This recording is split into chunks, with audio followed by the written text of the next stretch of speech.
As a little segue, somebody mentioned Simon Legree. People don't know that Uncle Tom's Cabin was probably the greatest abolitionist document ever written, and there's two things people don't realize. One is that Simon Legree was a northerner, and he thought he could work his slaves as hard as he worked the people in his shipping company when he owned a shipping company up north. The other is that Uncle Tom, while Uncle Tom was very obsequious, and the stereotype of him is this very obsequious thing, he was secretly smuggling slaves out of the South. And he, at the end of the story, he was whipped to death because he refused to give the location of two slave girls who he had helped to escape, who were still in the area. So when a black person is called an Uncle Tom, if he knows the story, he should consider that a compliment. Martin Luther King was an Uncle Tom because he was nonviolent, but he was willing to give up his own life. And that is an important distinction, and it has to do with the difference between the politics of power and the politics of reason, because reason is not power-seeking. Reason is result-seeking. And going into this, this is Jordan Peterson. He has this huge, massive following, and he talks about individual responsibility and how shallow it is to do massive following. But one of the things he says over and over is, what you most want to find will be where you least want to look.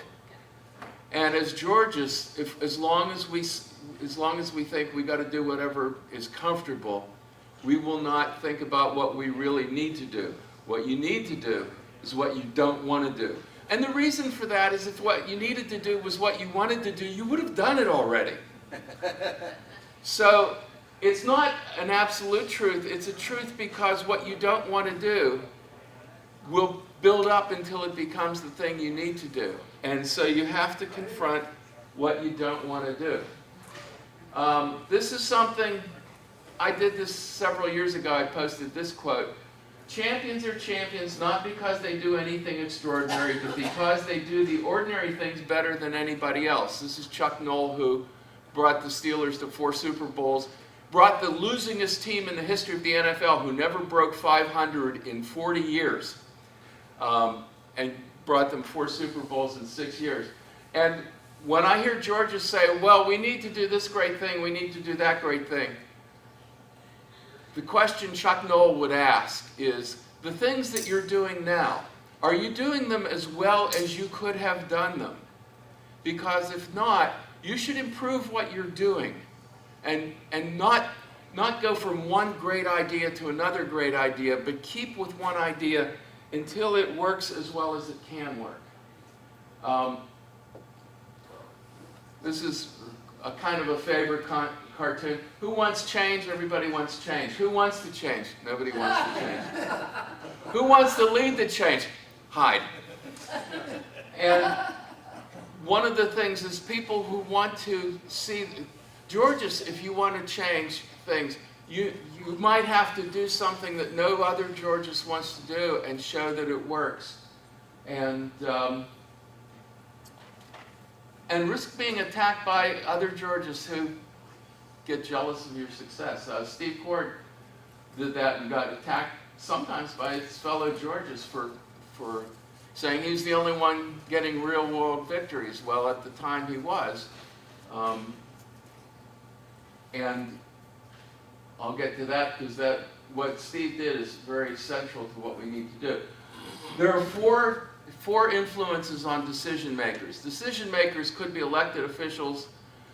In some cases, if you want to start a land trust, the decision maker is the guy with the land you need, or the guy with enough money to invest to create the land trust you need. But in most cases, the decision maker is an elected official. And he's influenced by power brokers, people who already have power, or worse, who represent people who have power. Warren Buffett can get up and say, my secretary pays a higher tax rate than I do, and that's wrong. But Warren Buffett's lobbyist can't say that, right? He can't take it upon himself to say that because he's supposed to represent Warren Buffett's self-interest. And he can't be virtuous at Warren Buffett's expense, but Warren Buffett can. So the problem with power brokers is not that they have power, but they represent people who have power. And the polarizers, there's right-wing polarizers and left-wing polarizers. Their problem is that they exert whatever power they have and they want more power.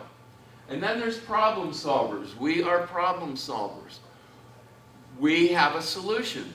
We don't particularly need power, except if that helps advance the solution, that's good. But our focus is we can go to somebody and say, this is in your interest to do this. We don't go to politicians talking about what's in our interest.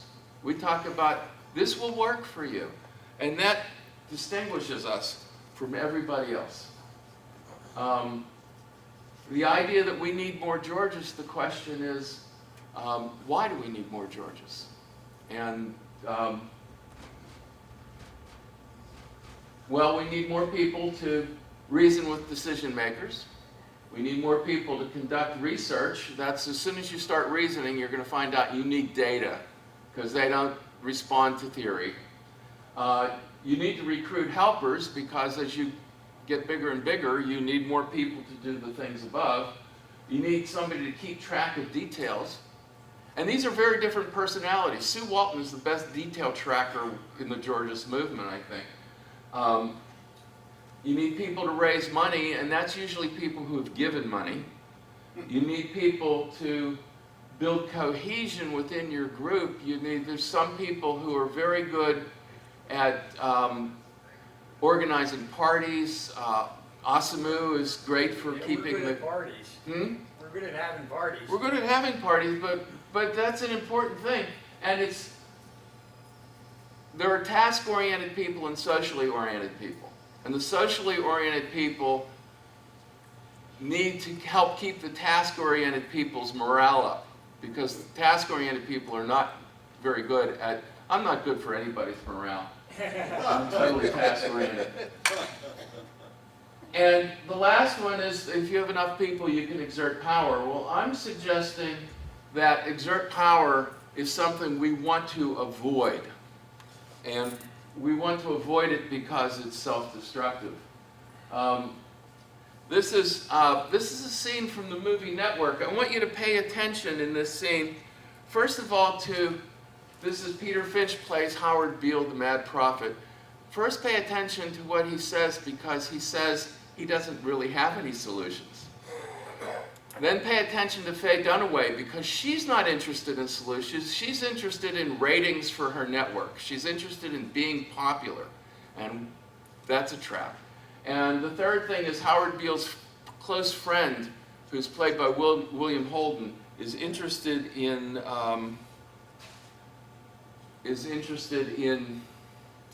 Howard Beale's well-being. But I don't have to tell you things are bad. Everybody knows things are bad. Who's at the soundboard? Everybody's out of work or scared. Turn it up a of little. their job. The dollar buys a nickel's worth. Banks are going bust. Shopkeepers keep a gun under the counter. Punks are running wild in the street, and nobody anywhere seems to know what to do, and there's no end to it. We know the air is unfit to breathe, and our food is unfit to eat. We sit watching our TVs while some local newscaster tells us that today we had 15 homicides and 63 violent crimes, as if that's the way it's supposed to be. We know things are bad, worse than bad. They're crazy. It's like everything everywhere is going crazy, so we don't go out anymore. We sit in the house, and slowly the world we're living in is getting smaller, and all we say is, please, at least leave us alone in our living rooms. Let me have my toaster and my TV and my steel-belted radios, and I won't say anything. Just leave us alone. Well, I'm not going to leave you alone. I want you to get mad. I don't want you to protest. I don't want you to riot. I don't want you to write to your congressman, because I wouldn't know what to tell you to write. I don't know what to do about the depression and the inflation and the Russians and the crime in the street. All I know is that first, you've got to get mad. You've got to say, I'm a human being. God damn it. My life has value. I want you to get up now. I want all of you to get up out of your chairs.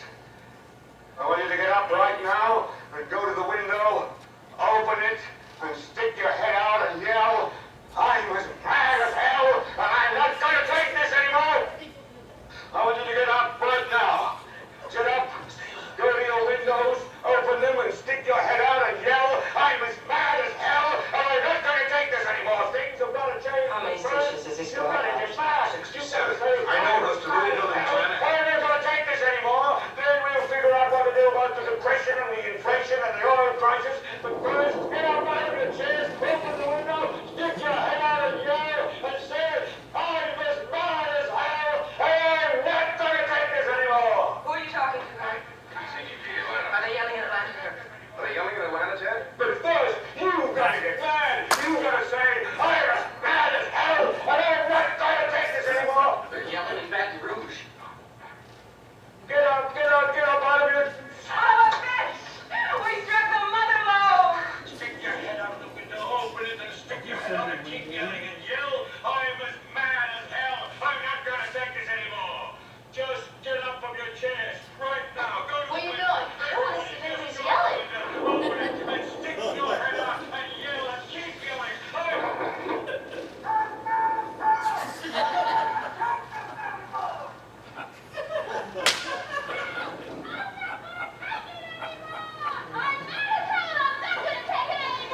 I'm mad as hell. I'm not gonna take it anymore.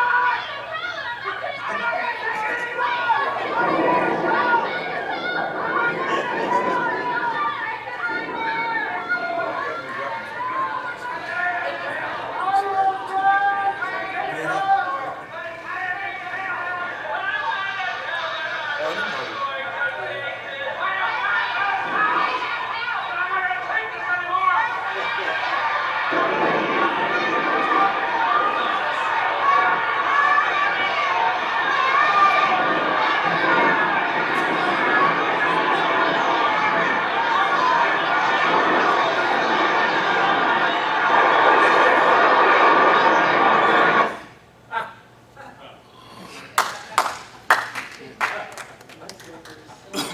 If you want a mass movement,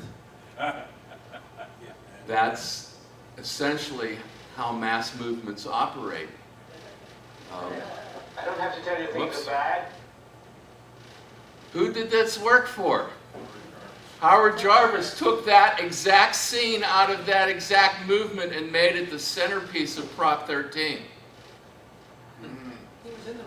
And the irony of that scene is that what Howard Jarvis was an officer with the Building Owners and Managers Association. He represented some of the largest landowners in California.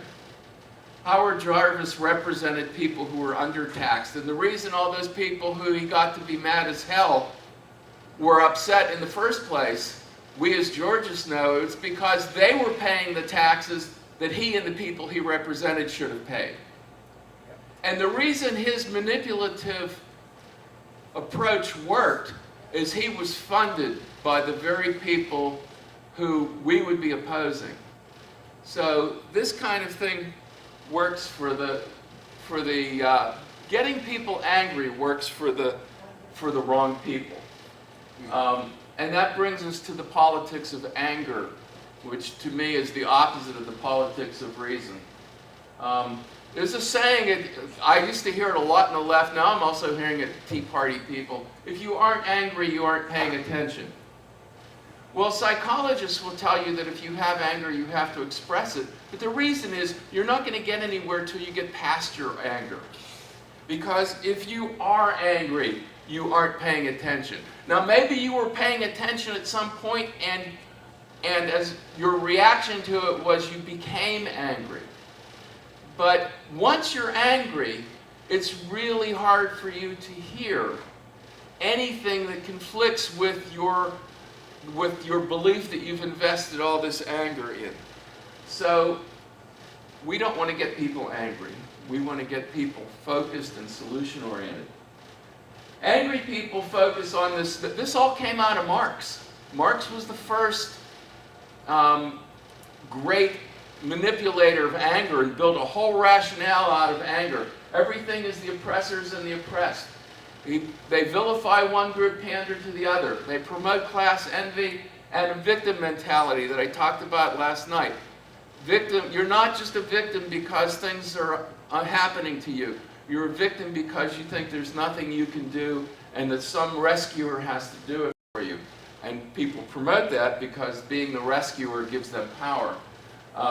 Everything is about power for the people who promote anger. I just want to say, I forgot, they used that anger against, there was a person that was running for presidency in the Democratic Party, and he had got a little aggressive, like showing his anger. I forgot his name, but he was running. No, the guy who, Well, I forget his name. But you understand what I'm Yeah, saying? Yeah. He got angry and they used that and they. Yeah, anger will get you a loyal following of angry people. It will also get you an opposition of angry people. I have very limited time, so Yeah, you know, that was Howard Dean, and he wasn't even angry. Howard Dean. He just raised his voice because he thought he wasn't being heard, and it through a microphone. yeah. He wasn't angry at all. It was twisted. The whole episode was twisted. It was Yeah. And the last thing is that there's a need. People who are playing this game need constant attention. Partly because constant attention is necessary to maintain that large superficial following.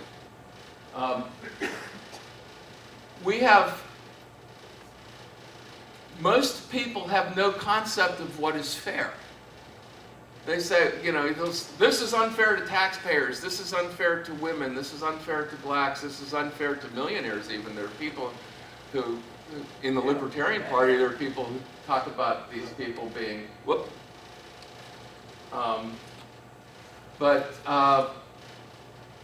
how can you have a concept that something is unfair if you don't have a concept of what is fair? We go in uniquely with the concept of what is fair. If somebody says, I'm taxed too high, this is unfair, and we say, well, how much taxes should you pay? What is your rightful fair share? They have no answer. We have the answer to that. And we're probably the only group that does. So mass movement politics, what could possibly go wrong? Well, one is you cannot out-simplistic Howard Jarvis. The other is you can't out-simplistic Marxists or Mises because they have angry people who will respond to the simplicity. And then there's angry people on the other side who will respond to the simplicity. And you can't out-simplistic them. You have to out-reason them.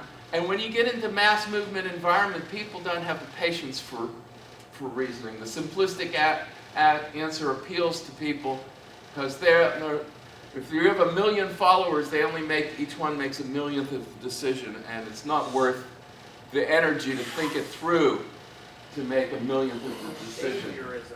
One is this happened to Henry George, it happened to Martin Luther King, it happened to other groups. Polarizers will either co-opt your movement or attack it. You know, Henry George was attacked by the right for being a communist. He was attacked by the communists for not being a communist.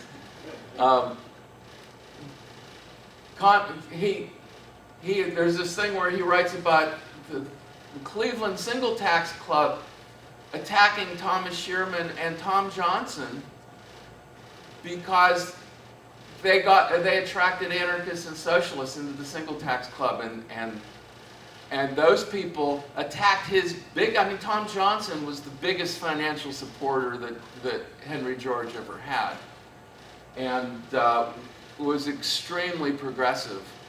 But they attacked them because their real agenda was not to support the cause, it was to co-opt the cause, and if they failed to co-opt the cause, they would attack it and undermine it. Because if George succeeded, if reason succeeded, there's no need for socialists and communists and anarchists. If Martin Luther King succeeded, there's no need for Malcolm X and the more violent, more socialistic members of the movement. And Martin Luther King, he had premonitions that he was going to be killed, but he didn't know whether he would be killed by right-wingers or left-wingers. They were all after him. Attention seekers will run to the head of the parade and try to lead it down. They won't necessarily try to lead it down a blind alley, but if they run to the head of the parade and they haven't been paying their dues, so to speak, it means they really don't understand the movement. You don't pay your dues it's not like actually paying dues. It's actually being involved and slowly learning the details of what's going on. And if you don't do that, and you say, I have the solution, and we've had that in the Georgist movement, people who show up and have the solution, and their solution ignores what we've learned over and over in the past. Martin Luther King had his second last speech was called the drum major instinct. And he said the drum major's instinct is everyone wants to come up to be at my side and be the next person to lead the parade. And he said that's an instinct, that's a very good instinct if it motivates you to do what you need to do to support, to build up your credibility, to build up your reputation and advance. But if it leads you to play those kind of games, it's a destructive force. And you will spend more time and energy keeping your following than actually advancing your cause and reaching decision makers. And that happened to Henry George too. How many actual shifts to land value tax did we have in Henry George's lifetime? You know, we didn't have any until 1913 in the United States. And Vancouver British Columbia had it a little sooner. But I don't know the details of Vancouver, but in Pittsburgh, it was the Realtors Association, the Chamber of Commerce, the Civic League. It was not the fire and brimstone organizations that won that victory. And in fact, the only people who mentioned Henry George were the opponents. And the people who won the day and got land value tax for Pittsburgh said that's an appeal to prejudice. The popular prejudice was against the Georgist movement because it was seen as this angry kind of mass movement thing. Thoughtful people don't trust mass movements. And you'll become dependent on continuous victories. Organizing manual told me that the Midwest Academy, I went and took a course there on how to organize, and they said, you need a victory every 6 months. Well, we only have, government only has a budget once a year. And we're not going to win every year or every other year. So we're not going to have a victory every 6 months. It's just not going to happen. And so if you have this mass movement following and you get too hungry for victories, you get desperate for victories. That's how we got the income tax. A large minority of Georgists said, well, the income tax is, at least it's a victory. And they were joined by the socialists who always wanted income tax and never wanted land value tax. And the corporate monopolists said, yeah, we can handle an income tax. And they knew they couldn't handle a land value tax. So we got a victory. And the victory was income tax. Same thing happened to the greenbackers. They got the Federal Reserve. They wanted government to issue the money. And they got convinced that with the Federal Reserve, government could issue the money. But it doesn't. So you do not want to be dependent on those victories. You want to say, we're going to try to get them, but we're going to have a small following of dedicated people who will weather the storm. And that's what we have. And I think what we have is actually better than a mass movement, superficial following. And if you don't resort to power politics, but you become famous and popular and people are trying to attract attention, other people will do that. And this is not just other, when Gorbachev tried to dismantle communism, he was doing that by reasoning with his fellow communists. He got the Communist Party to start letting go of its totalitarian power. And he didn't have a mass following, because in Russia, mass followings are met by machine gunning. And he slowly talked them into letting go of Germany, because Germany was more trouble than it was worth. And what happened is Ronald Reagan, long after Gorbachev had decided to unify Germany, Ronald Reagan stands up and says, Mr. Gorbachev, tear down that wall. And Reagan gets lots of credit, and Gorbachev gets undermined because people think he's playing into the hands of the United States. So you have to watch out for what happens to you when you've attracted a lot of attention.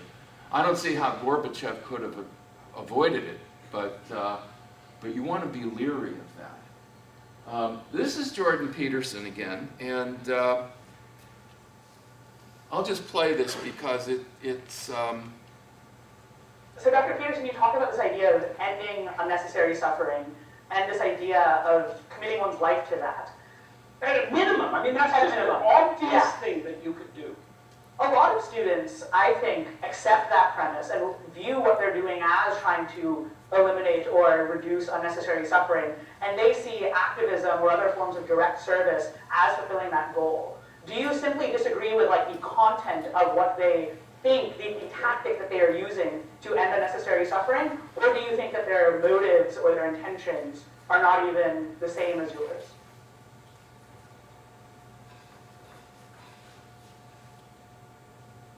It's too public. You know, there's this old saying from the New Testament about not praying in public. Right? And the idea is that if you're going to commune for the higher good, you should do it in private, because otherwise you're warping your ethic in some sense by demonstrating how virtuous you are to the world. It's like, you know, you go out there with a stick and a sign on it that says, "I'm against poverty." It's like, yeah, no kidding. Really. Like, who's for poverty? No one's for poverty. So it's an abdication of responsibility with the mask of social virtue.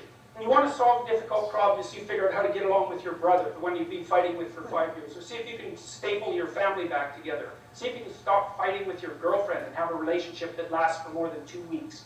You know, it's like there are things that you should be doing in the confines of your own life that are private and humble, that would constitute genuine accomplishments, and those are the things that you should attend to. And no one's going to come along and say, "Hey, you know, good job, you're changing the world," because it's private, but it's real, and then people don't do that. And so no, I don't trust the activist. I don't trust the activist ethos at all. I think everything about it is superficial and trendy and too easy and it externalizes the blame. The evil is always elsewhere, which is a dreadful mistake to make, because the evil isn't elsewhere. That's the thing that you understand when you're wise, is the evil is not elsewhere. It's you, because you're not everything you could be. And so, you know, you should work on that before going and telling someone else that maybe they're not who they should be. So I think it's, you know, so I don't buy it. It's too easy. It's far too easy, and it's too public. And it's too self-congratulatory. And then there's the murderous, like, Marxist element, which, you know, I'm always often inclined to mention. So certainly I think you've identified certain causes where the public element or the self-congratulatory trying to do good could be harmful. But do you think there are cases, for instance, I'm thinking of policy, influencing policy, being a policymaker. It seems like something like that, public policy, could be used to eliminate some unnecessary suffering, but would involve a more public domain, something where you are trying to attract followers, trying to attract praise from other people. Look, if you've established yourself in the world as a credible human being, and people are asking you to enter public service because of your accomplishments, then it's time to do it. Right. But before that, it's a little on the premature side. And if you're just setting yourself forward as an avatar of an ideology, then there's nothing to you except I think of it as the chattering of various forms of demons. It's like you're not helpful. And if you look, you want to think, okay, are you fit to lead? Yeah. Let's put it that way. Okay, first of all, do you know where you're going? Because that's actually one of the hallmarks of a leader. A leader knows where he's going, and maybe other people are also interested in going that way. But the leaders I've met have carved themselves out a personal vision, right? It's not some cookie-cutter ideological solution to the ills of the planet. They've done a detailed analysis, right? They know what they're talking about. And they're usually people, they've had a successful relationship, they've had a successful family, they have a couple of degrees, they've established a business. Like, they've made themselves credible in 5 or 6 dimensions. Well, then maybe you know enough about the world to dare to mess with its internal mechanisms. And if you don't have that kind of in-depth knowledge, then you should no more work on the economic systems of Western civilization than you should try to adjust the electronic systems of your automobile, because the latter is far less complex than the former. So of course there's utility in policy formulation and in government service and in all of those sorts of things.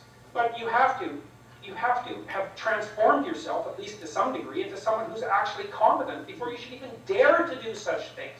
You think, well, I've read some Marx and now I know how to change the world. It's like, that's a very bad idea. Yeah. Because the probability that you're going to take something complex that doesn't work too badly and fix it with your idiotic intervention is 0. So, Well put.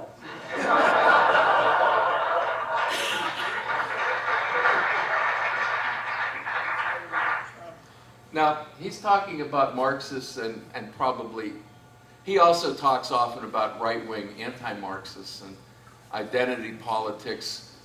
You know, he thinks identity politics is terrible, but Trump got elected on right-wing identity politics.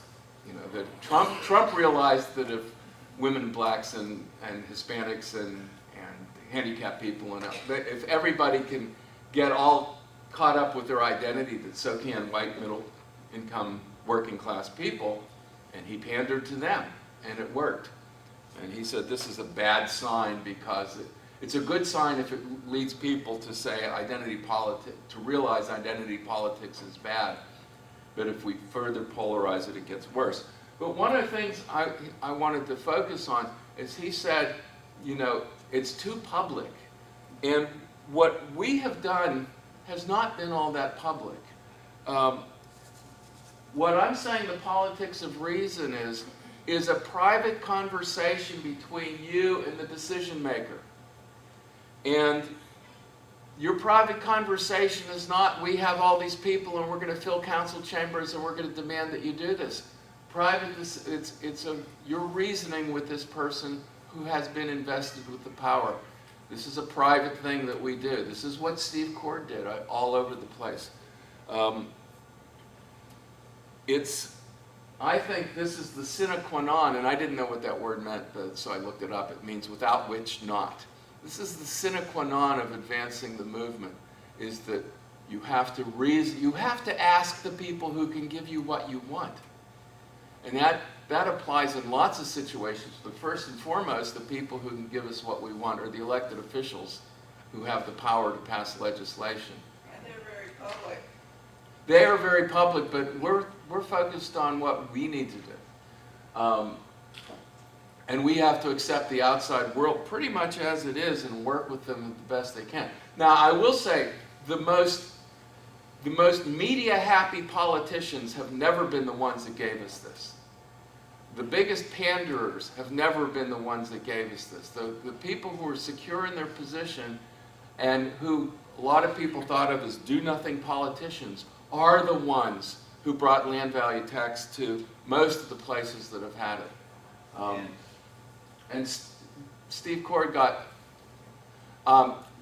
let me try to get through this. I'm afraid I'm going to go over time.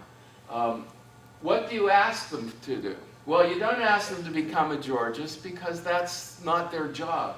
You ask them to introduce and co-sponsor and support the legislation. That's your big ask. That's your ultimate ask. They're not going to give you that on the first meeting unless, you know, 1 out of 1,000 times you'll walk into a room to talk to an elected official and it's Clarence Davis and he's got Progress and Poverty on the bookshelf behind him.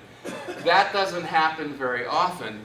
When it does, we can get him to become a Georgist after the fact, but he was already kind of a Georgist. But if you won't support the legislation right away, which is likely, then you ask him to discuss it with other colleagues, to study the legislation, to ask questions of you, express concerns. And if he asks you a question, before you answer it, think about the fact that if you say, I can get back to you with that, with a good, I have some data on that, I can get back to you, that gets you the follow-up meeting you want. So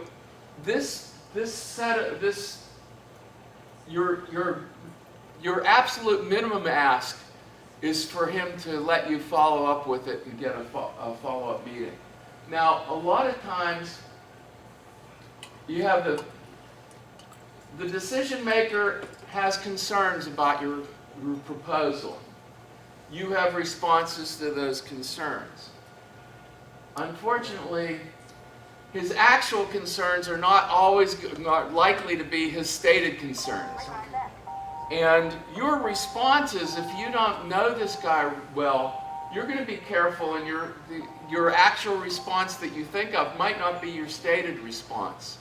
And as you build trust with this elected official, the actual concerns and the stated concerns will gradually merge into being the same thing. And your actual response and your stated response will merge into being the same thing. But that is after he's come to trust you. Well, why would he not trust you? Well, because his experience is mostly with polarizers and power brokers. He doesn't have much experience with problem solvers. And if you go in there with this attitude that is like a power broker or a polarizer, okay? If you go in with that attitude, you've broken trust to the point that it'll be very difficult to get. Once you've done this, you can't do that. And when people say these politicians will not respond to reason, you have to use power, it's because they've been using power. And they've broken the trust this politician has. And now they have to use power. Once you pull your guns out, you can't put them away. And so we're back to you and the decision maker. And one of the things is, if that doesn't work, or if the decision maker doesn't even give you an appointment, you want to talk to his staff, and the staff will talk to the decision maker. And even if you do get to talk to the decision maker, you want to give him more information than he wants to get. Ask him if there's a staff person who he thinks is the best person to give the information to. That's respecting the decision maker. I don't want to bog you down with details, but if there's a staff person who, and here's the trust issue. The decision maker better trust his own staff, and the staff person can ask you questions. He doesn't have to worry about looking like a fool for asking a stupid question. So you go to his staff next, and you can ask him whose opinion does he respect, and you go to them as well. And you don't go to them saying, tell him to do this. Say, I'm asking you what you think of it, and if you like it, our decision maker is thinking of doing that, and tell him what you think of it. Tell him what your concerns are, and get the dialogue going. As I move to the left, there's more and more power involved and less reasoning. So I want to start with the most reasonable. But civic leaders and clergy, don't look for the activist clergy necessarily, but look for the civic leaders and clergy who the decision maker respects and who are interested, who have a problem-solving orientation. His campaign contributors and supporters, their opinions matter, and they have power and influence over him because he needs them, but they're not going to emphasize that if they're smart, and you don't want to emphasize that. But as you go across, business leaders, labor leaders, now see that's more power. Business leaders and labor leaders tend to get involved with power more, but they don't when they don't have to. Realtors, we need realtors because if we have realtors on our side, the assumption is realtors are against it. But Philadelphia, Josh had realtors running advertisements in the paper supporting land value tax.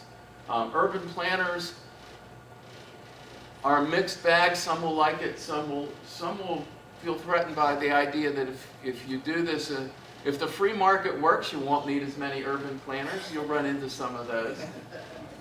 You just kind Some of... are simply told by the elected official, you don't support this. Yeah, and if they do, that's all right. You can use them as an example of what's wrong with the current system. But you try to reason with them, because if you don't try to reason with them and they find out that somebody's doing this without consulting them, they're more likely to oppose it. Bill Coyne went to the business community that paid more under land value tax, and I said, well, they're not going to like this. And he said, they don't have to like it. they have to know that it's not personal against them, and they have to respect it. In other words, diffusing your opposition is just as important as building support. And then there's members of their own party. If all your committee people save money with this, that matters to the elected official, and it has a smell of power to it, but you can de-emphasize that by just saying the committee people are probably typical of the neighborhood. And there are various interest groups. Advocates for affordable housing is one. Merchants who want to get rid of the local sales tax is one. There's lots of interest groups who will support you. The one I have a question about is Greens and Libertarians. I'm a Libertarian. I'm in my comfort zone when I'm talking to Libertarians, but I consider it a recreational hobby. I don't consider that anything good is going to happen because the Greens or the Libertarians endorse land value tax. And I've learned that it's the same thing with the Greens. Yeah.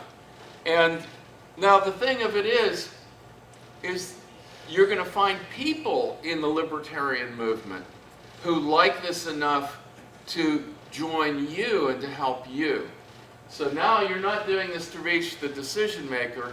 If you're thinking about what your results are, you want, like we got Harold Curiozzi wrote Libertarian Party at Sea on Land. I've gotten real personal support from libertarians. They're not effective at going and talking to the decision makers, but they're good at keeping my morale up and donating. The car I drove here in, Harold Curiozzi gave me that car. So that is a big difference. And then I got crowded out, but journalists and economists, the economists we want to get. The journalist, the decision maker, will approach the journalist. Once he's decided he wants to do this, he will approach the journalist. And that's important because the fact that we have the answer is not news to anybody. The fact that a decision maker is networking to make this actually happen, that's what makes it news. If it happens, it's news. And if it's going to happen, it's a scoop on the news. So the decision maker goes to the journalist, we don't. And this is, now you have a lot to do, even to get one decision maker. This is where the you singular becomes y'all. This is why we need more people. And you as an individual need more people in your municipality or in your state legislative district. We need more people not to have a mass movement, but we need more people to do this, because that's a lot of work and we're only talking one decision maker. One person can do this with maybe 3 decision makers, and that's it. When we went to the state legislature, Alana took the lead on this, and she talked to as many state legislators as she could talk to. But she also got Jack Gardner, he was the lobbyist for the Pennsylvania Association of Municipalities, and he had their respect and trust, and he talked to state legislators, and I came up and talked to state legislators. A couple other people came up and talked to state legislators. And you need that because there's a lot of state legislators. So this is why we need more people. We need more people. This is what I had before. We need more people to do everything except exert power. That one we don't need, because our reform is not based on power. Our reform is based on reason. So that's... I don't know what time it is. 9:45, so we got 15 minutes for questions. Somebody have the microphones?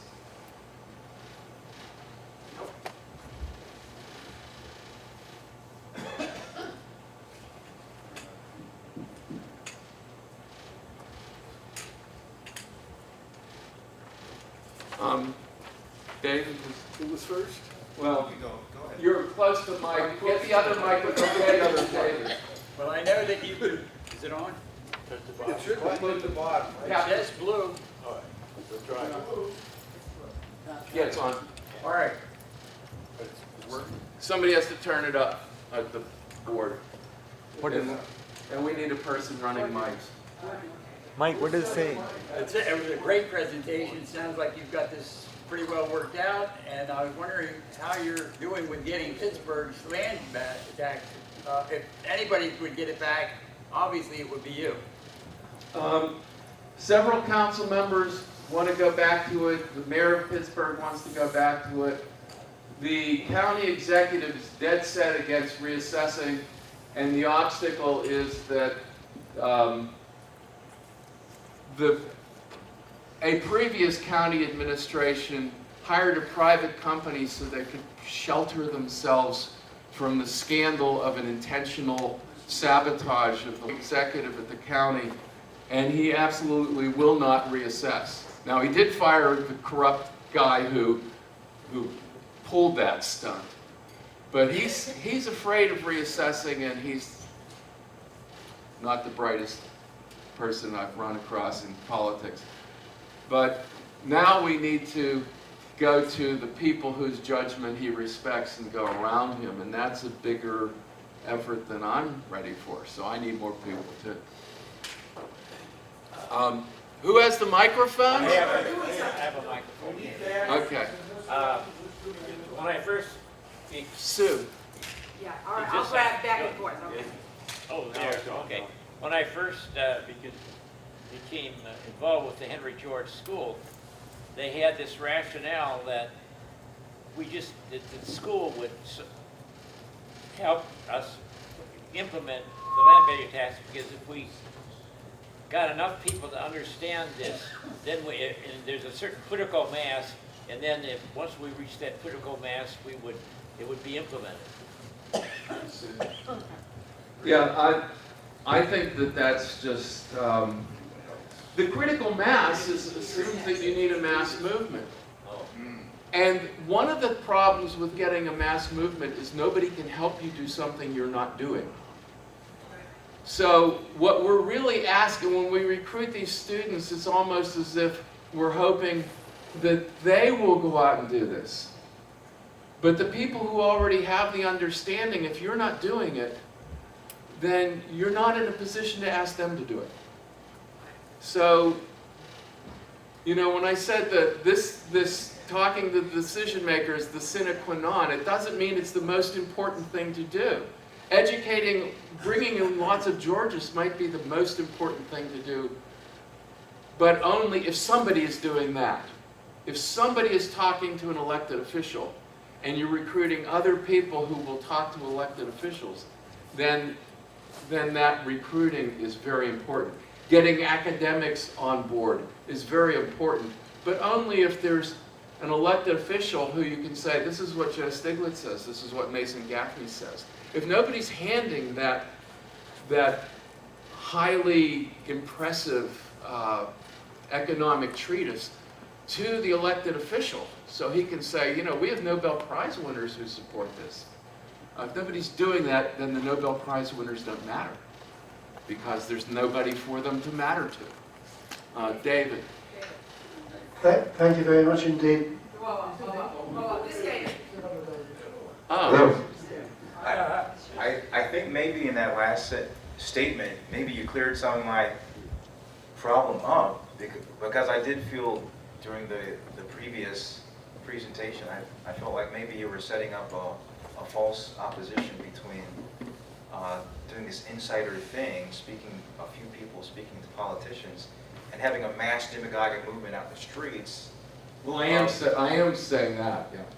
But that's a false choice. It doesn't have to be a mass demagogic movement out in the streets, but you do need the public, because, well, when you speak of, you have to talk to the people who can give you what you want. Well, that's the public, because the public go to the polls every 2 to 4 years, and they vote people in or vote people out.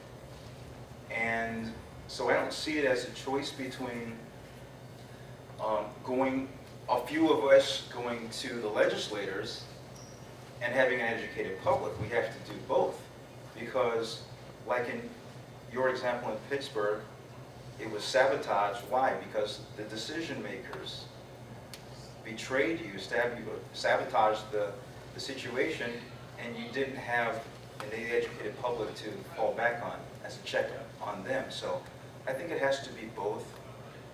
I don't want a Bernie Sanders movement. I don't want, you know, I don't want Antifa, you know, mobbing and rioting in the streets. But I do think we need a large base. We do need publicity. We need all of these things. And I don't know, maybe that's what you were trying to get at, but it felt like in the beginning part of your presentation, you sort of were saying that this should be insiders only. But I don't know, maybe you just cleared that up for me. If you could clarify some more. We have a little bit of a feedback problem with those mics. Yeah, I'm not saying that we don't want any publicity. You know, when I got Fortune magazine came and did a story on it, and I was happy with that. And I've had some coverage in the Post-Gazette and stuff. I'm saying, first of all, the decision maker will want the publicity. As far as Pittsburgh, our problem was not that we failed to get public support. It's that we failed to reach the decision makers in the county. And I had arguments with Steve Court about this. I said, you know, we need to approach the assessors, and he said, well, Steve was caught up on getting the millage rates and doing that, and he said, we don't have the resources to get the assessors. So we needed more people so that we could reach the assessors and reach the county government. Basically, we focused entirely on the city. And the land speculators in Pittsburgh all live in the suburbs, and they have a higher influence on the county than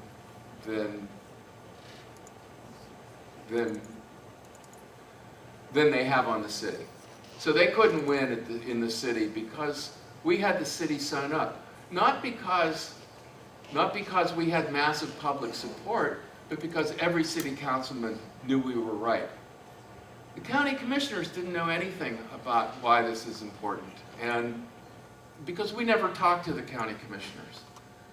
So we failed to reach the decision makers directly. Now, had we reached the decision makers directly and we had the sense that they were still going to pull the rug out from under us, then we would have had to do all those things that I talked about. We would have had to reach the committee people who had influence on the decision makers. I don't think we needed to reach the general public as much as we needed to reach all those people who would have said, look, we're civic leaders, we're labor leaders, we're very important to how the political system works, and we know that what you want to do is wrong. If we had that, I think it would be better. We need to go to other questions. I don't want to argue with this. What happens when, if you reach the county, but then they overturn that decision, or they get voted out, and then they reverse that decision? You still don't have any check on them. So that's a hypothetical that's never happened in any of the 17 cities we got. We've never had anybody voted out for having done this that I know of. Nobody ran on having done it either. Thank you very much indeed, Dan. I found that a most stimulating and interesting and reasonable presentation. And the key, and certainly it's something that I would want to take on board very much. But the issue then becomes identifying the person in power that is likely to be amenable to reason. Because reason may not have been why they got there into power. And so anything you might say that would guide, well, how do we refine the target for the power people that you're going to tweet to? I mean, I can go to my local politician, or maybe I should be more discriminating and be targeting particular sorts of politicians. So choosing the target, I guess, is my question. There's two questions. I have two answers. One is there's the people who have been assigned the responsibility, which is first of all the president or the most powerful people in you're dealing with the parliament, so that's more like dealing with the legislature than a municipal council. But in terms of, there's people who are the finance chairs or the, I don't know what the state legislature, but there are people whose job is to deal with tax policy. And so as an administrative function, it's their job. They're the first people you go to. But the personality question is, the people who got into power by riding a wave of media popularity are probably the least likely to support you, because they're also the ones who will duck and run when there's a media backlash and somebody pulls up the poor old widow with lots of land. Bill Coyne was, everybody I knew thought Bill Coyne was a do-nothing councilman. And what I learned about Bill Coyne is that the people who were close to politics thought he was wonderful, but he never took credit for anything he did. And so the people who knew him best knew that he was doing amazing things, but the general public thought that other people had done those things. And that kind of person who doesn't care about, he's secure in his job and he doesn't care what the public thinks of him. He wants to do what's right. And one of the ironies is Bill Coyne, somebody said if God ran against Bill Coyne, God would give him a good run for his money. Bill Coyne won every election he was ever in by more than anybody else on the ballot, even people who were running unopposed. And he did that because he did the same thing I'm doing, but he did that for the same private, working with the people who are the decision makers, and he did that privately to support the idea that he should be a city councilman and then a legislator. And he did that.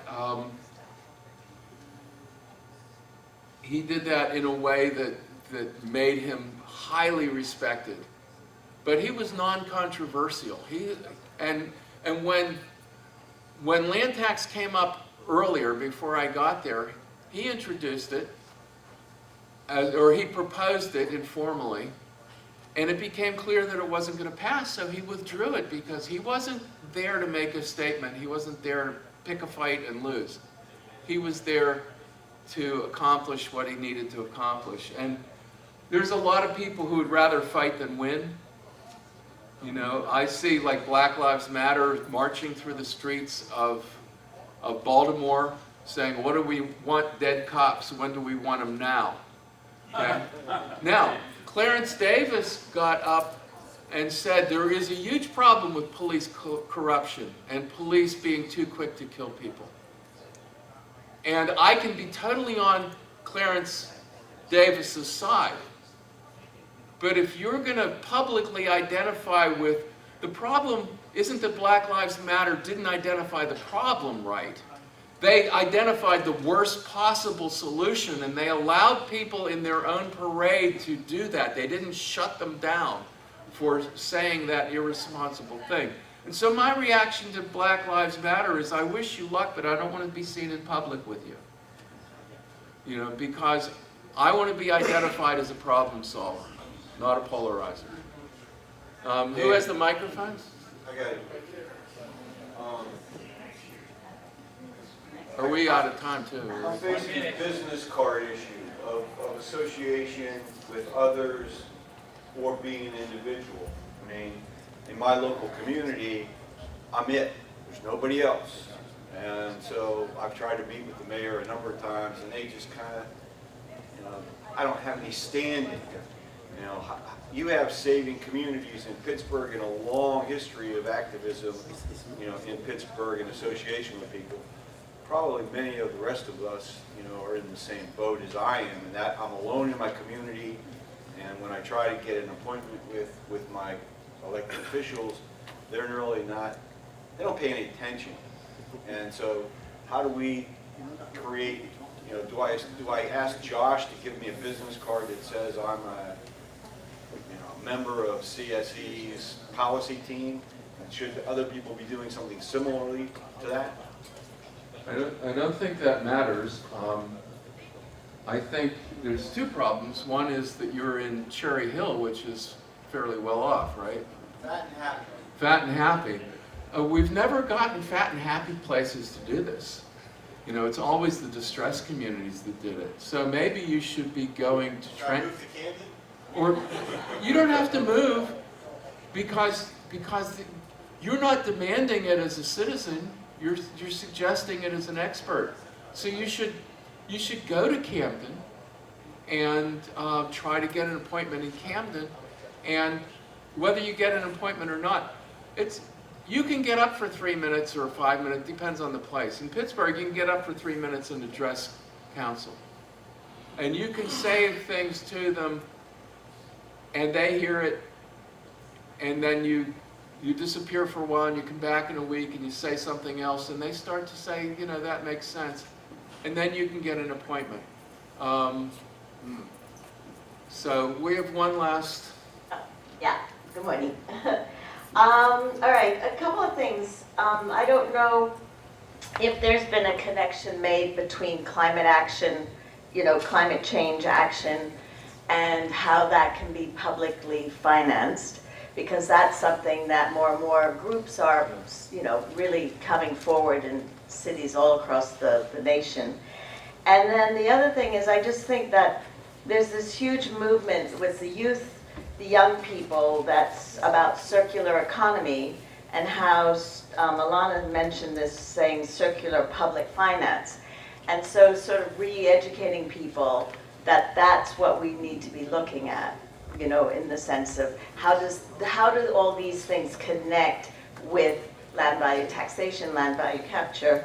And then the last thing is that places like Santa Monica, which have been very prosperous, are now facing this, you know, a wall. And I think that a lot of very wealthy places are starting to see the empty retail store spaces, the rents skyrocketing, they're getting help for their restaurants and things like this. So I do believe that, you know, in the long run, everybody's going to listen to what you've got to have to say. So yes, the idea is you have to go around the cities as well as in the cities, and just keep building the connections with other groups that are sort of in the same pathway.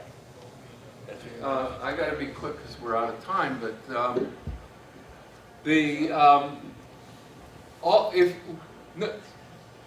when you build all those connections, you should always say, and I need you to help me come in and talk to our decision makers. In California, you got to talk to the legislator to put something on the ballot to change Prop 13 in some way, and then you have a huge. I mean, if you're in California, you're almost forced into taking the mass movement approach because it's a referendum, and maybe referendums aren't as great as I thought they were. But in terms of the groups you mentioned, Citizens Climate Lobby person is going to speak next year, and we had a Citizens Climate Lobby person speak in Florida, and I was disappointed because I was very clear about what I was looking for. And that person wanted to talk about how awful climate change was, and probably we already knew that. What we didn't know is how to be effective. Citizens Climate Lobby does pretty much what I outlined here. They quietly go to each congressman, because they're dealing with federal legislation. They sit down with each congressman and they reason with them. And they have more than one person there, partly because they're training people to do the same thing. And that approach that Citizens Climate Lobby uses is unique. And they're also the ones that are not corporate funded. So they're like us in two ways. They're not corporate funded, so they're not proposing corporate welfare as the solution to climate change. They're proposing a straight up carbon tax, which is a third thing that we have in common with them. But my thing is we need to have that focus. And so I want you to get up I want you to get up out of your chairs. I want you to get up out of your chairs I'm not gonna take it anymore. and go next door and have a good time with Farewell.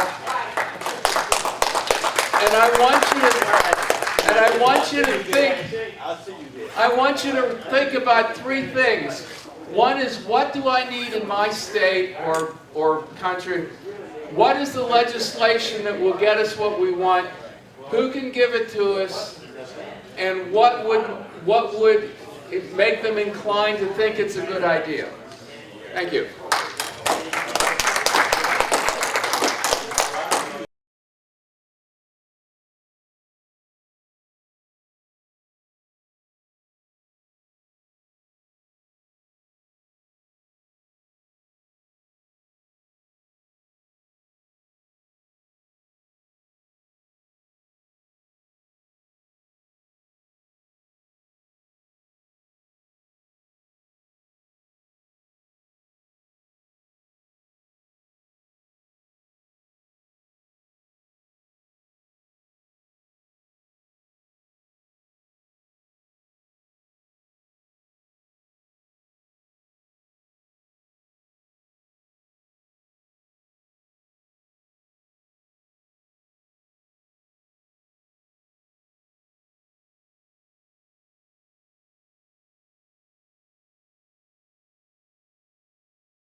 value assessment. So our problem is we have a strong